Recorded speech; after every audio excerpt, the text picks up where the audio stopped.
The Dance Song by Enzo Martucci. Oh, why wasn't I born on a pirate ship, lost on the endless ocean, in the midst of a handful of rugged, brave men who furiously climbed aboard, singing the wild song of destruction and death?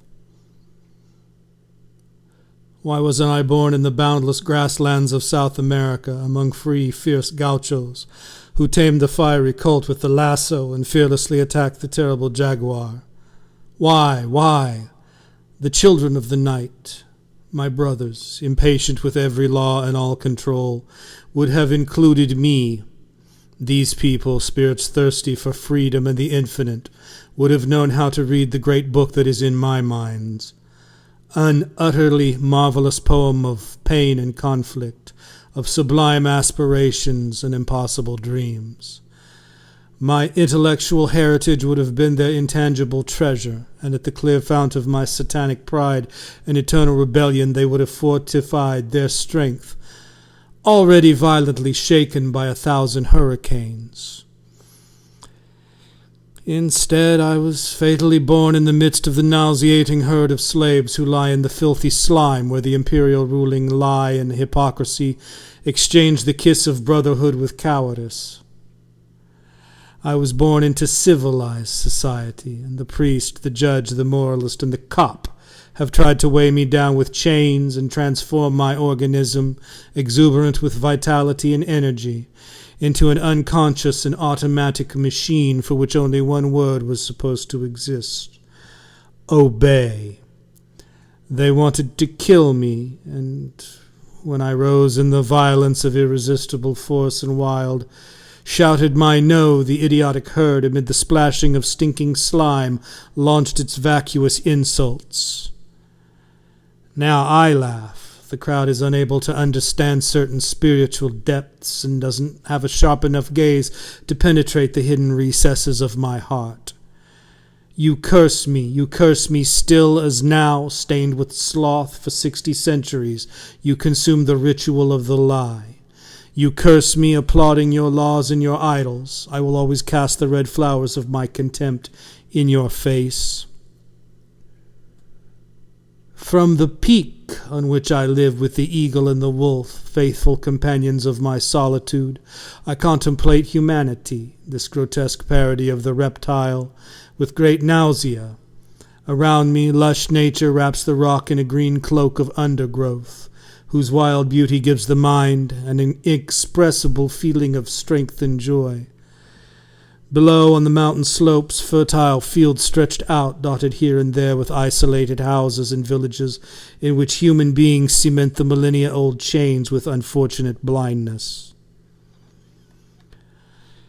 And I laugh as I watch human beings, these little monsters shrunken by space, when they are poisoned in the workshops where sewer gases lacerate their lungs, when they pass by chanting in procession bowed beneath the idols of fanaticism and unconsciousness, and when in cowardice they consecrate their slavery, licking the hand of the master that savagely beats them.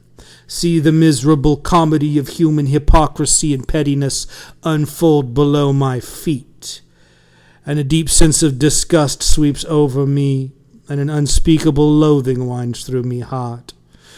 And still I laugh, and as the chime of the bell that tolls for the feast rises from the village in the silence of the night, I sing my purest song to the eagle and the wolf, the faithful companions of my solitude.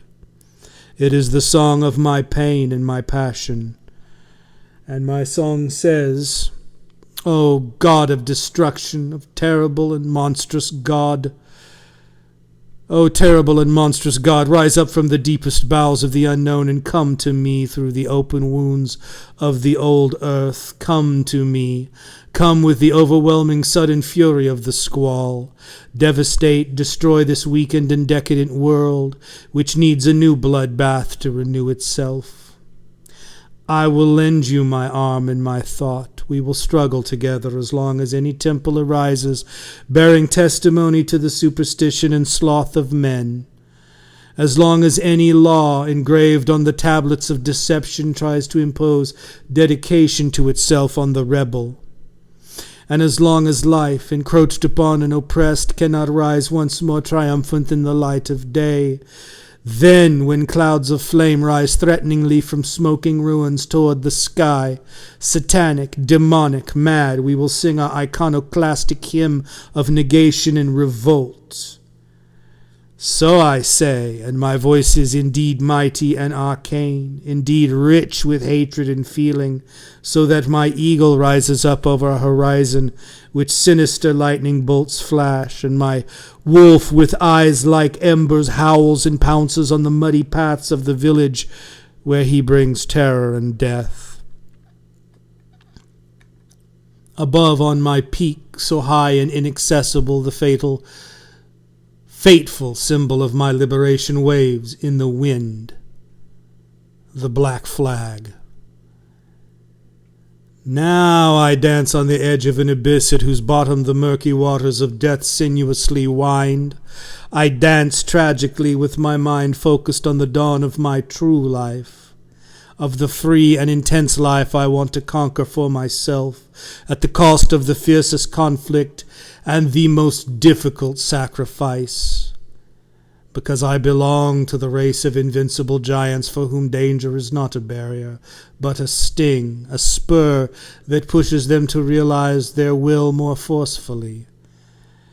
And I dance, the pale anemic virtues that dominate in this world of eunuchs and slaves have tried to lure me, but I have answered their fondlings and their threats with the diabolical laughter of my savage sarcasm. Humanity, society, state, law, morality. You already know the force of my blows as I know the force of yours.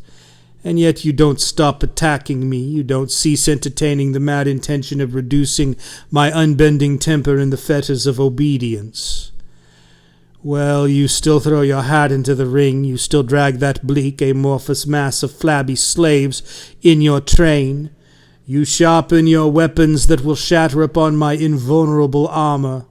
I resolutely wait for you. I, the damned one, the rebel. I wait for you with my eagle and my wolf, the faithful companions of my solitude. And my brothers also wait for you, arrayed for battle at my side, my brothers, the heroic and undefeated children of evil.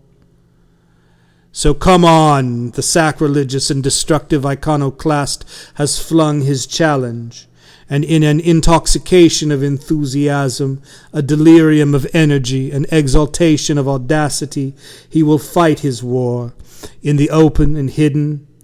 Later, when poisoned darts have pierced the armor and reached the heart, he will slide, sneering, to the bottom of the dark abyss where the threatening waters of death sinuously flow.